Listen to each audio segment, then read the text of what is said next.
when you're not strong. Felicia goes heart to heart with best-selling author Lyanla Vanzant. You have the power or the right to live in peace. Lyanla talks about the pain of going astray. I thought this was a way out of the pain. You have the power to change. Change your life with Lyanla next on Felicia. Felicia talks to motivator, lawyer, best-selling author Lyanla Vanzant. Tonight's show is for the whole family. Lessons for men and women, young and old. It will change your attitude and your relationships with family and friends. Okay, thank you. You have the power to change. You have the power or the right to live in peace. You have a way to become a productive member of humanity. And that's what we're going to talk to Lyanla about. Lyanla, can you please come out and let's give her a warm South African welcome. Lyanla.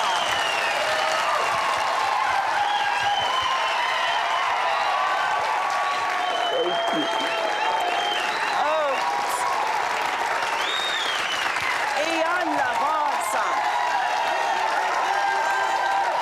How are you? Oh, Lyanla. Yeah. Yesterday I cried. That's your book. That's my book. How many of you have read this book? Oh, wow. My gosh.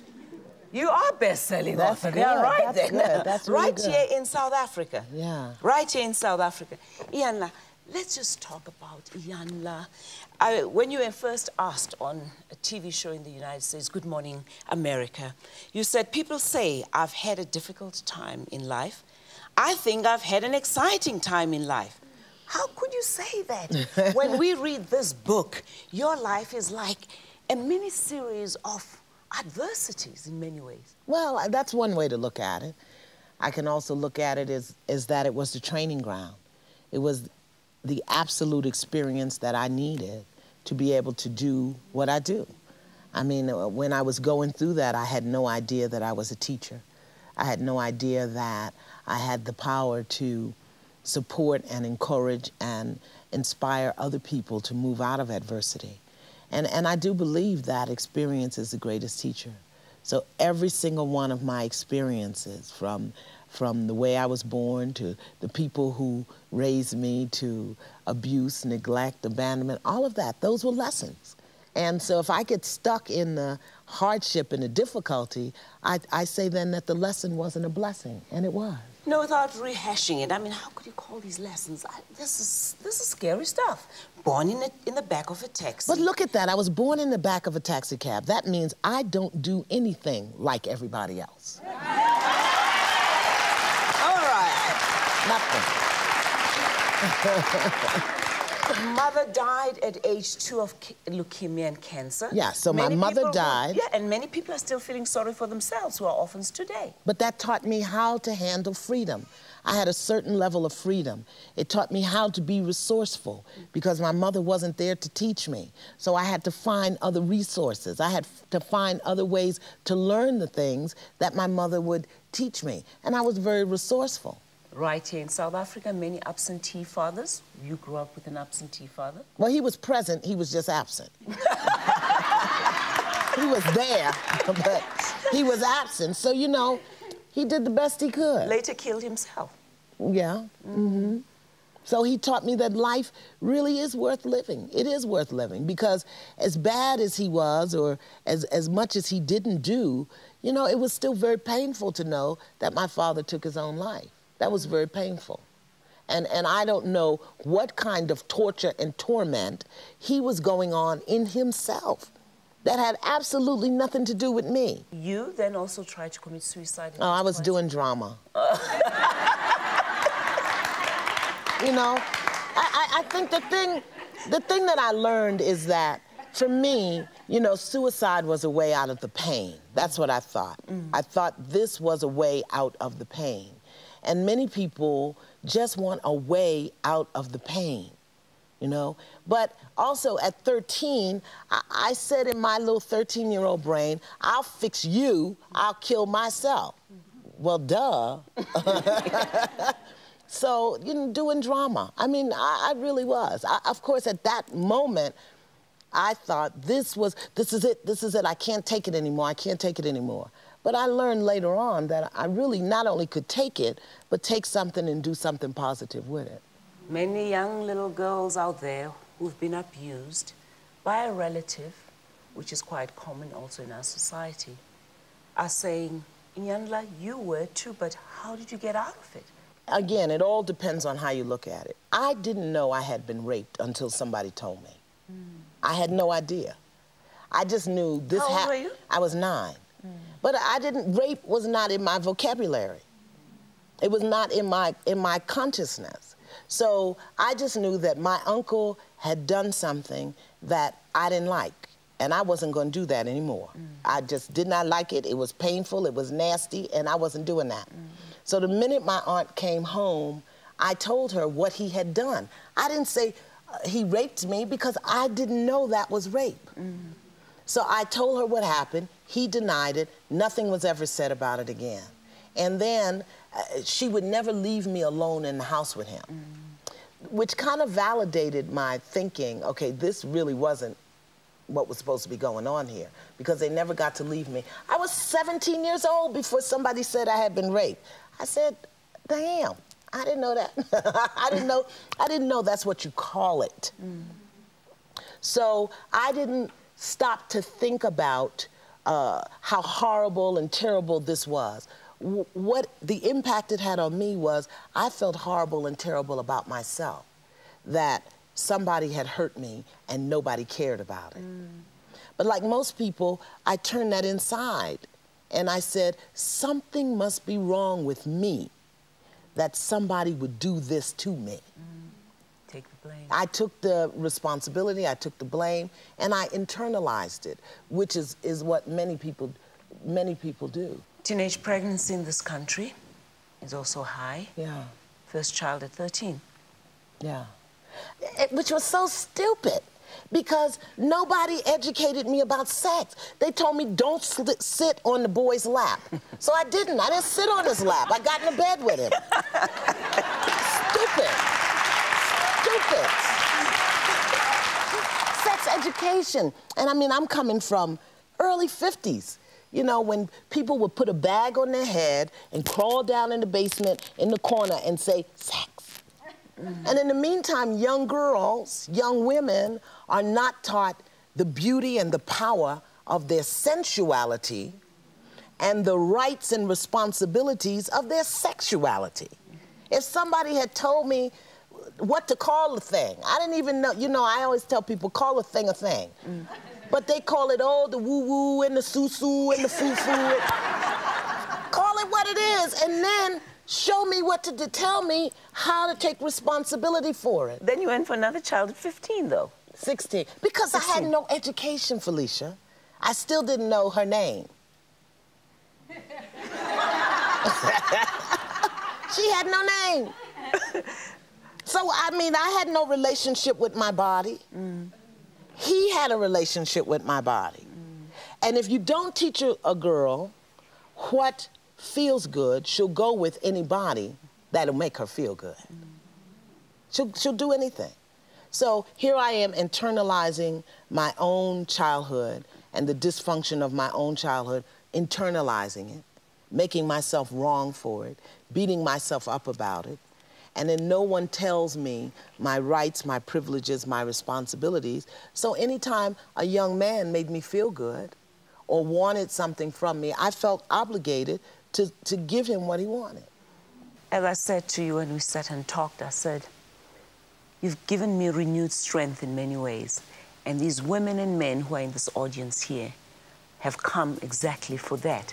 After the break, you'll hear Lyanla.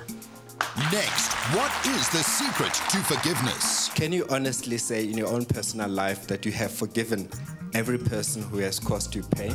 Do you have constant family arguments or fights? Do you need some help in resolving a family estate, sibling rivalry, or other major family problem? Call us because we want to help. 011-476-8411 or 2. Join us on the show where extraordinary people say extraordinary things. So much to say, so little time, so Lyanla's back. We are the only ones responsible for what goes on in our lives. We're quick to say, you're so stupid. I don't know why you did that. Oh, you better stop it. But we won't say, ooh, girl, you got it going on. Next week, Felicia and Lyanla on relationships and self-esteem.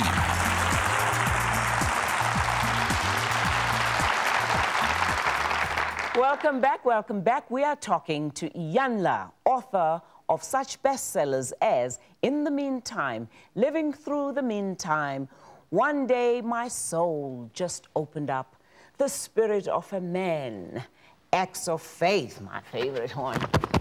I just wake up every morning reading this. In fact, talking about that, on page 141 of my book, I say, in the morning, after my morning prayer, I read a daily affirmation from Acts of Faith by Lyanla, Vanzant. It is a compilation of daily motivational and inspirational phrases and words. One good thought carries me through the day. It gives me strength and helps me believe that I can overcome the negativity that kills our country, the adversity and the challenge every day. Every day. I wake up. Gotta do it every day. But I think what I'd like you to do right now, Lyanla, there's so many ladies and men here who want to talk to you right now. You can stand up, have fun with it, yes, please, because they want to feel you. You have this presence, you know, Lyanla. I also have on very high shoes. Oh, good. Take them off if you have to. Please have fun. Let me just say this before I do that. I want you to know that I don't know anything that you don't know. I think it's very dangerous for us to look outside of ourselves for answers. As a matter of fact, I always say to people, begin within. Begin within. And it's sometimes very dangerous. We think, oh, Felicia knows, or Lyanla knows, or Oprah knows, or my mother knows, or my girlfriend knows. And I think the only difference between my knowing and your knowing is that I make it a daily spiritual practice to tap into my knowing. But Felicia, I think one of the big things is that people don't trust what they hear. They don't trust the answer when it comes forward, because usually it's telling us to do the very thing that we've convinced ourselves we can't do. And then when it comes forward, I can't do that. You must be crazy. I do that all the time. Have faith in yourself. Have faith in yourself. Have faith in the divine presence within you.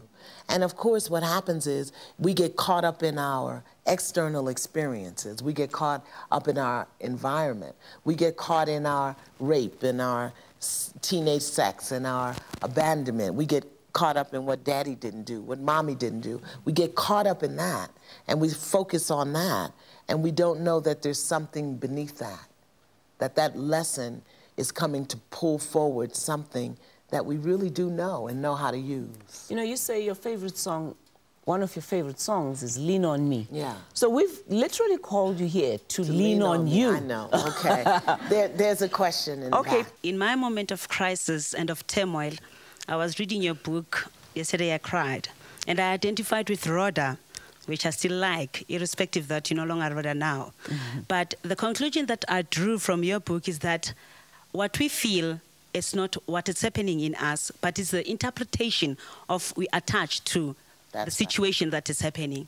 Then what I did, I looked deep down inside of me. Then I found that I'm a perfect human being. I'm a paragon of what God made me. There is absolutely nothing wrong with me.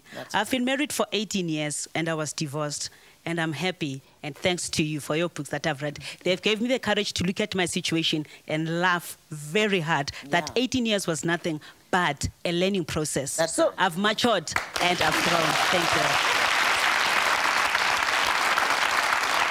In fact, tell us, there was Rhonda Harris, and now Lyanla is trying to... Well, you have to let go of the things that don't work for you. You know, and Rhonda had lived a very dysfunctional life. Which was your name? Yes, that's the name my mother offered me. Oh, right. You know?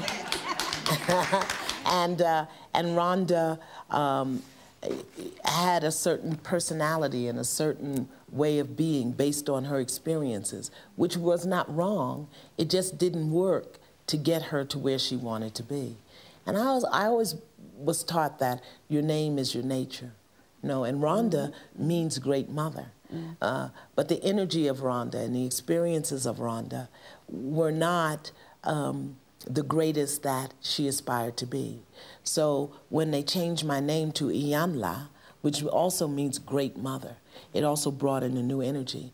And it gave me the opportunity to live beyond Rhonda's experiences. What did you learn in 18 years of marriage? What did you learn about you? What I've learned about me, Lyanla, is that two people don't grow the same. We can enter into a marriage thinking that we are matured, but there's a lot of paradigm shift and dynamics. As you grow, you find yourself. So far, what happens in our society is that we are not taught to unleash the power within and say, this is a total different Refilwe who was Refilwe 18 years ago. She's no longer that Refilwe. So how is the relationship between you and your ex-husband now? Well, most unfortunately, we're still working. I'm still working on it, though he doesn't want to talk to me, he doesn't want to see me. Really? Yeah. How is your relationship with him? Because, you know, you can have a relationship with him despite his relationship with you. How is your relationship with him? Honestly and truly, I still love him, and I'll always love him. Because I've learned that it's a behavior of a person that is wrong, not the person himself. That's right. So you don't have to condemn the person, you condemn the behavior. But not even wrong, but that's who he was. And who he was served a purpose in your life for a while. You know, you were in your meantime, and that served a purpose. Yeah. Okay, Pastor? Can you honestly say in your own personal life that you have forgiven every person who has caused you pain? And what advice would you give to people who say they can forgive but not forget? In fact, I'm reading a book here on page 275. She says exactly that. I had to learn to forgive first myself and then everyone else. Yeah, I can honestly say that I have forgiven everyone that I thought caused me harm. People didn't really cause me harm. People did what they did based on who they were. And very often who they were had a dysfunctional impact in my life. That doesn't mean that I don't have bouts of anger. It doesn't mean that I still don't have questions about why I needed that experience. Hear what I said. Why I needed that experience. Not why they did what they did. Why I needed that experience. I still have questions about that. The other thing that I learned about forgiveness, which I think to me is the most powerful thing, is that I can forgive you and I don't have to have a relationship with you. See, people think if I forgive you, then that means I have to have you over for dinner. And that, you know, you have to be up in my face. No, no, no. I can forgive you. I can be clear about who you are, who I am. I can be clear about the lessons I've learned, the lessons I've taught. I can even be grateful to you for bringing that information to my awareness. And I can pass you in the street and not have to turn my head in your direction without any animosity. I think it's about boundaries.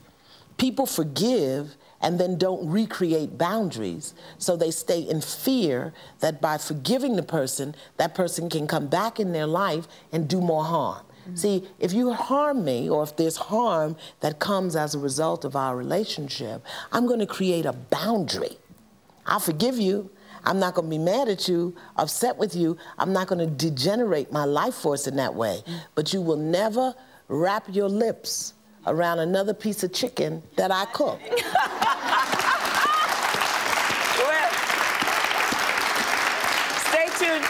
We're going to go to break again, but we're going to continue to say to Lyanla, lean on me when you're not strong.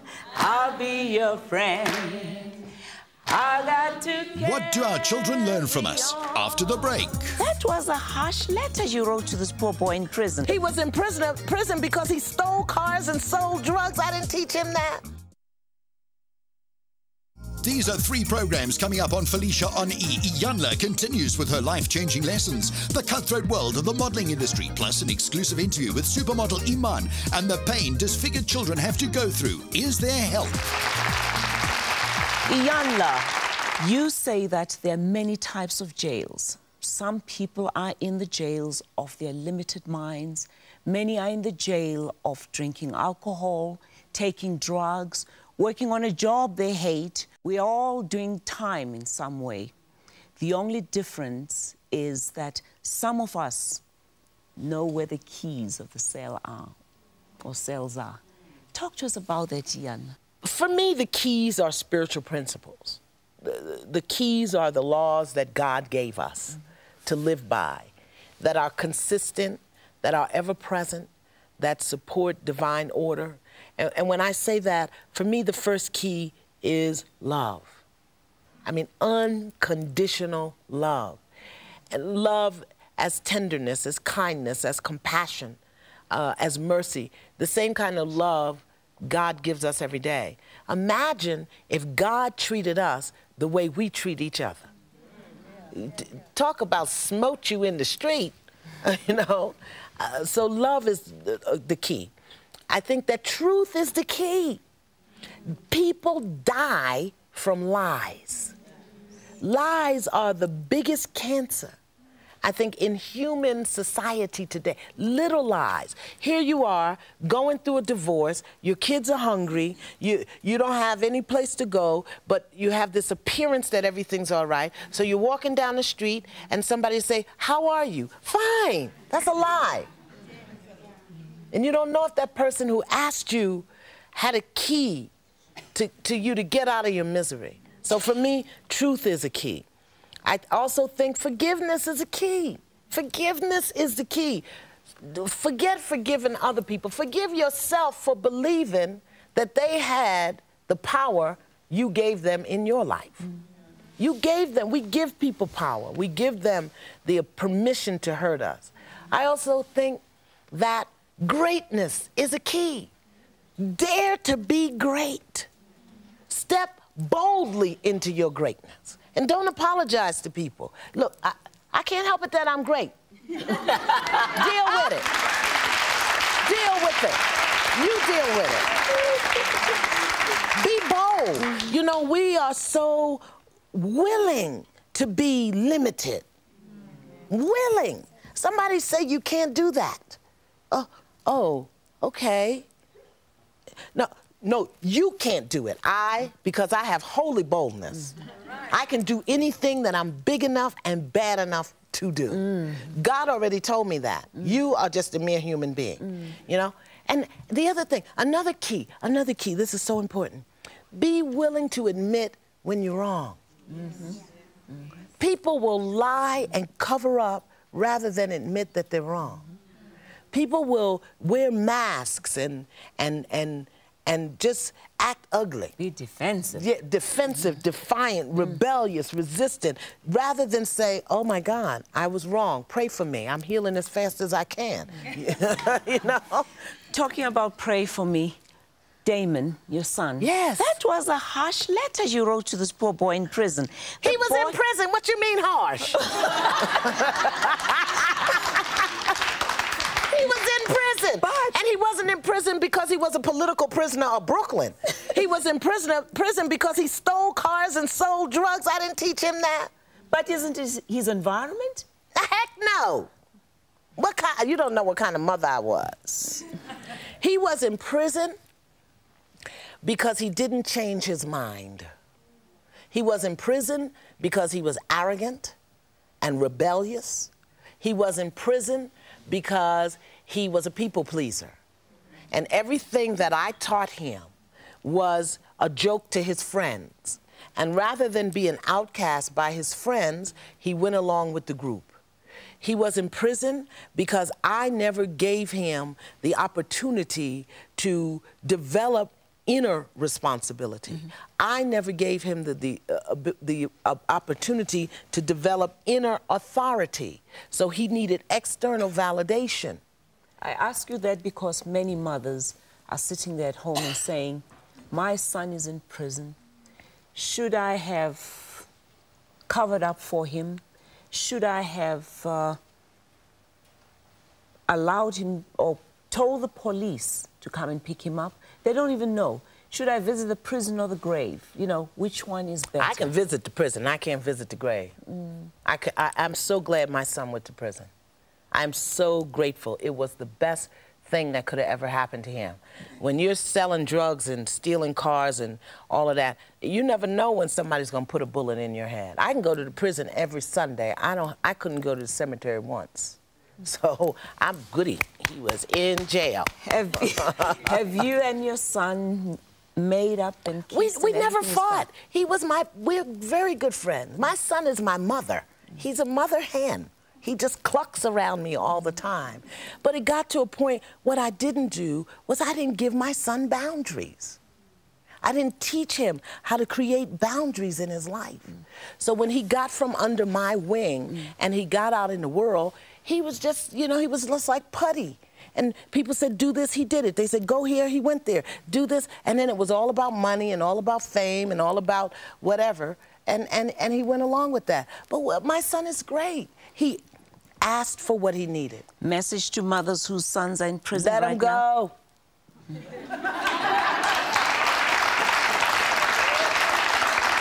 No. When Damon first went to prison, I spent probably the first 9 months in total guilt. Retching, puking, pulling my hair out, you know, spending my money to buy lawyers and all of this. And that wasn't making me feel better. So I had to tell the truth. The truth is, he's in prison because he made bad choices. Now, did his upbringing influence his ability to choose appropriately? Yes. Forgive me, I'm healing as fast as I can. So what do I need to do? Oh, let me ask him what I need to do. Since it's his life, let me ask him. So I said, Damon, what do I need to do? And he said, be my friend. Stop mothering me. Stop criticizing me. Stop telling me what I can't do. Stop telling me what you're afraid of. Let me be me and help me move around. Be my friend and stop mothering me. I said, cool, I can do that. More questions?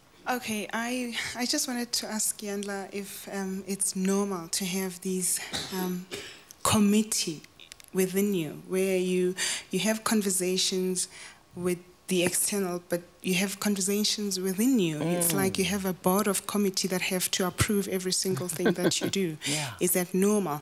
Well, I don't think it's normal. I think that's what they call schizophrenia. But I would also say that 90% of us are schizophrenic. I mean, spiritually schizophrenic, or consciously schizophrenic, or unconsciously schizophrenic, not to be confused with the clinically schizophrenic people who really have that issue. And it's because we have never really determined our listening of ourselves. So it's first of all important to have one conversation going on in your head at the time, just one.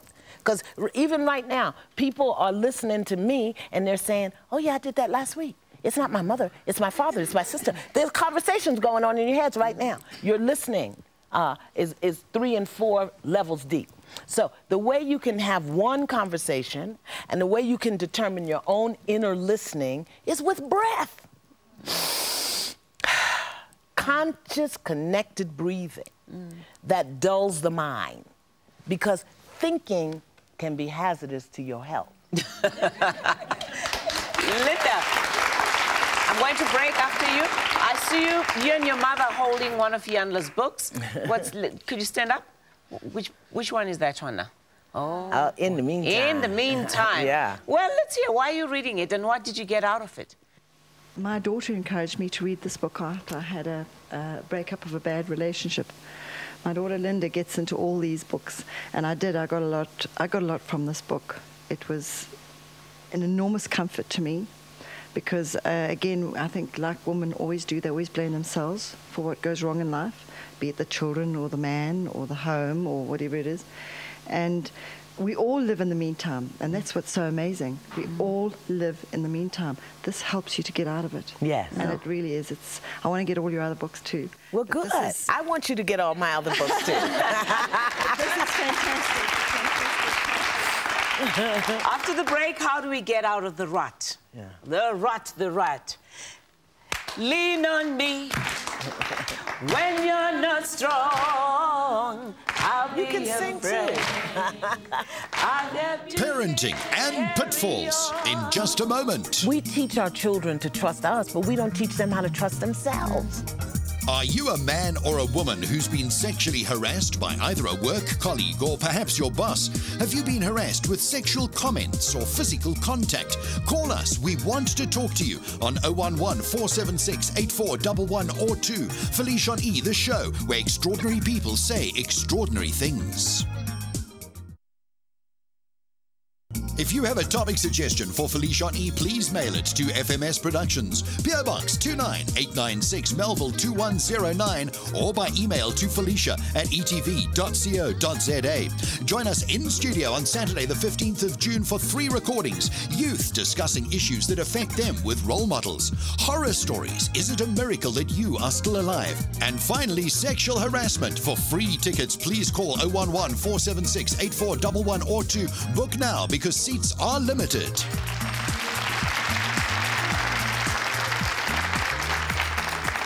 Many people watching the show tonight, men and women, are saying, I have so much to cry for. They want to cry because they're hurt, they're tired, they're mad, and they're plain helpless in many ways. And Lyanla, right now, that's why we're singing the song, Lean on Me, each time we go to a break. Augustine, do you want to talk to Lyanla? I do. Yeah, Augustine also reads news. Oh.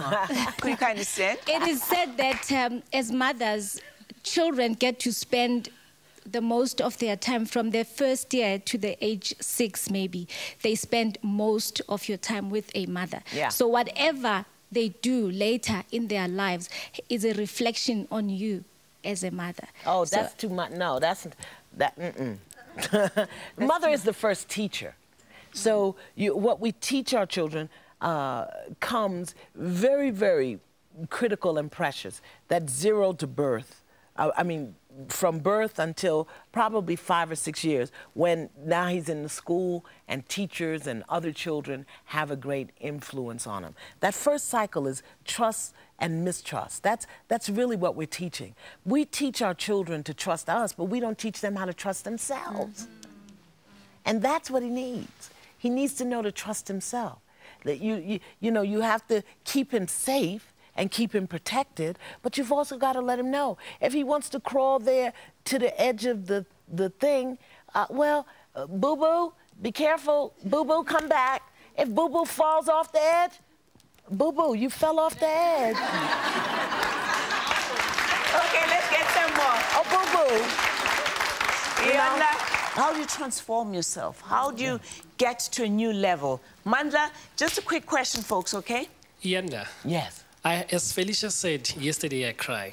People on the street, everywhere they see me, walking with a steady stride, but inside in my heart, I'm crying. I say, life is unfair. My spirit man is crying for help. What can I do? Let's see how we can re-language that to give yourself a little more power. You can also say, wow, life is challenging. What new skill am I going to have to develop today? What new problem am I going to be able to overcome today? And as opposed to crying about it, why not pray about it? If you had tuberculosis, if you had diabetes, you'd have to take your medication 2-3 times a day. Living requires medication. You have to take it 2 and 3 times a day. You have to constantly feed yourself with things that support you and encourage you. When you look around, you could say life is horrible, people are suffering. You could say, gosh, what a divine opportunity God is giving me to be compassionate.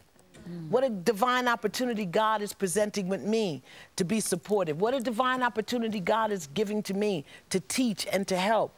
It doesn't help you to say life is unfair and this is terrible, this is horrible. What am I going to do? That doesn't help. Okay. So don't do that. Let's see this young man. Why do some people learn nothing from challenges and you have other people learning great things through challenges? Yeah. What makes the difference in that situation? Paying attention. Paying attention. Okay, some people don't pay attention. They SOS, stuck on stupid. They keep doing the same thing over and over and over. They don't pay attention. You know, if you have 4 husbands And all of them were tall, brown hair, blue eyes, thin lips, buff, bodybuilders. You had 4 of them.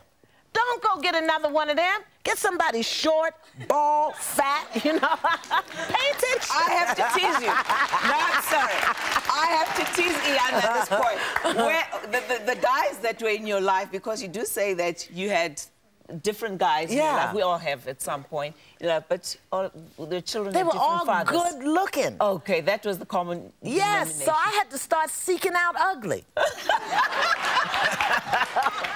Abused? Did they abuse you? No. I paid attention. I had one abusive relationship. One. Uno. How you say it in Zulu? Enye. One. Yeah, I paid attention to that. Really, I really paid attention. After the break, we talk about the lessons in life. Lean on me when you're not strong. I'll be your friend. I'll help you. Learn from adversity after the break. What was the lesson in the psychiatric ward? Be still and know. We get so busy. Be still. This is your chance to express your opinion. Are Lyanla's lessons enough to change society, yes or no? Let us know on 082 280 8585. Call now. So much to say, so little time, so Lyanla's back. We are the only ones responsible for what goes on in our lives. We're quick to say, you're so stupid. I don't know why you did that. Oh, you better stop it. But we won't say, ooh, girl, you got it going on. Next week, Felicia and Lyanla on relationships and self-esteem. Lyanla Vanzant, best-selling author. Gosh, you have written, girl, you just write all the time. Yeah, God writes. I just write. I just document what God is saying. Wow, wow. But Lyanla, you know, there's so many lessons for you. If I may just mention a few. When you were raped, when you were abused, what were the lessons? When you lost someone you really loved, what were the lessons? When you went into a psychiatric hospital, what were the lessons? There's just so many. I mean, your past, honestly and truly, is a lesson for many women who are sitting there just feeling sorry for themselves. And I'm just trying to make sure that people get out of their rut and stop feeling sorry for themselves. What was my lesson when I was abused and raped? That I am more than just a body. That there is a spark of God's divinity in me that cannot be changed or altered or eliminated based on what happens to this physical body. What was the lesson when I lost somebody that I really loved? It was that you hold on to the good. You find the good and you praise that. And that memory will continue to live inside of you whether or not the person is there. What was the lesson in the psychiatric ward? Be still and know. We get so busy. Be still. Be still. Because when I was in the psychiatric ward, my children were fed, my house was fine, everything was taken care of, you know? Sometimes God has to jam your guns so that the help that you need can come in. When I was out, I was running around doing everything frantic, frazzled, thin, very thin. Maybe I need something to worry about. But all your wrongs turned into right. They were never wrong to begin with. They were never wrong. You see, we get what we need to learn what we need to learn. And I don't like it. I don't like that I needed to be raped to learn about divinity, or abandoned to learn about inner authority, or beaten to learn about strength and courage. I don't like that. But that's what my soul needed. But I think for me, one of the greatest lessons were the letters of forgiveness you always wrote to your children. Somehow the letters always said, forgive me, forgive me. We always feel guilty as mothers. I'm not sure why. How do we get out of that guilt? I think the thing that I was able to acknowledge is that I really didn't know what I was doing. I really didn't know. I didn't know that I was making a baby. I didn't know I was getting pregnant. I didn't know that I was taking on responsibilities that I wasn't ready for. So when I prayed the prayer, Father, forgive me, for I knew not what I do, it was very true for me. And it goes back to telling the truth and acknowledging to my children that I made some bad choices that impacted them very harshly. To say to my children, tell me what you need from me. We parents never ask their children, what do you need from me? And we think that our children can't see our insanity, our hypocrisy, our resistance, our defiance, our arrogance. We think that the children can't see that. And children are so wise. They're sitting there saying, ooh, look at this. Look at you, you know? And then, so now with my grandchildren, I go to my grandchildren and I ask them questions about me. My grandson told me a month ago that I was mean. I didn't believe him. So I said, what do you mean? And I knew there was something because when he said it, it hurt me. And I said, tell me what you mean. Well, he had a whole list. He's been keeping since he was in the cradle. And you know what I said to him? I said, thank you, Olua. Thank you. So I'm working on not being mean. Girl, you asked the question because, I mean, I could ask questions all evening here. Oh, because I'm just looking at a letter, or rather, who you dedicated your book to. Yeah. I mean, it says, I dedicate this book, one of the dedications, to my children, Damon, Keith, Jamia, Lynette, and Nisa Camille, for all the yesterdays you cried when I didn't have enough compassion for myself or the strength required to wipe your tears. You know, and I read your book and I could imagine you half the time, funny enough, having difficulty just to say quiet in the crib. Yeah. Just be quiet. But you know what? As a child. They chose me. Your children chose you? Yes, they did. You chose to bring them to this earth. No, their soul chose me. There were millions and millions of women of childbearing age. Those souls could have came through any of those women. But those three wise and divine souls said, oh, I'll go down there and hang out with Boo-Boo. Let me see, she's gonna have some difficulties. She's gonna have some, ooh, my soul needs to learn what she can teach me. Let me go to her. That's interesting. Let's hear you. That is unbelievable. Lyanla, on Tuesday, they gave you the name Mapenyo, which is Mother of Conquest. Yes. I hear you talking about the experience that you've gone through and how necessary it was. My question is, where do we take personal responsibility for things that happen, and where is fate, or where is God's will for our lives? What's the distinction there? Is there a distinction? I don't know. Yeah, I don't think that they're separate. I don't think that fate and responsibility for your life are two separate things. I think it is our job to take responsibility for this life that God has given us. And in this life, this soul that we carry, this spirit that's in us, is directed to accomplish and to experience certain things. And the way we can take responsibility for our lives is to make conscious choices about what we're doing at any given time. And very often we'll make a choice, and after we make it, we'll say, ooh, that really wasn't the best choice. And at that point, change our minds. But what we as human beings have a tendency to do is to make a choice and then think we have to live with it forever and ever. And we won't courageously change our mind. We don't give ourselves opportunities to grow beyond the places where we make original choices, or we make choices, and when we discover that they're not the best possible choice of alternatives, we beat ourselves up about it. And we hold ourselves guilty and responsible, not really responsible, but we just berate ourselves for finding out, wow, I could have made another choice. But the greatest healing that anybody can offer themselves is to change your mind. Change your mind. Wow. Felicia, I'm going to give you the last question to ask. Lyanla, how does one make that decision when you reach that critical point in your life? And you know it's one way or the other way. Right. Well, it could be one way and the other way. It doesn't have to be either or. It can be one way and the other way. Which one feels best for you at this time? It's called inner authority.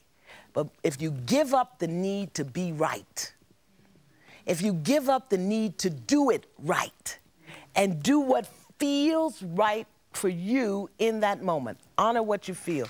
You'll never go wrong.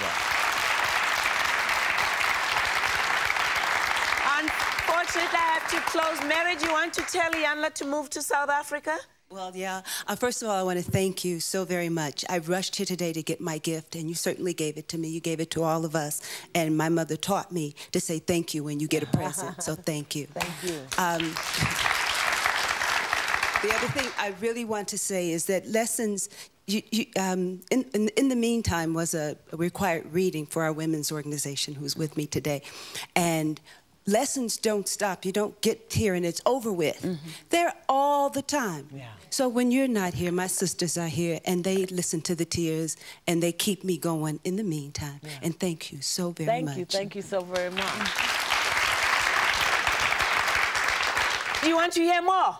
Yes. More? Yes. Thanks, Lyanla. Thank you so much. Thanks. Don't forget, tune in again next time when we have, by popular demand, Lyanla Vanzant.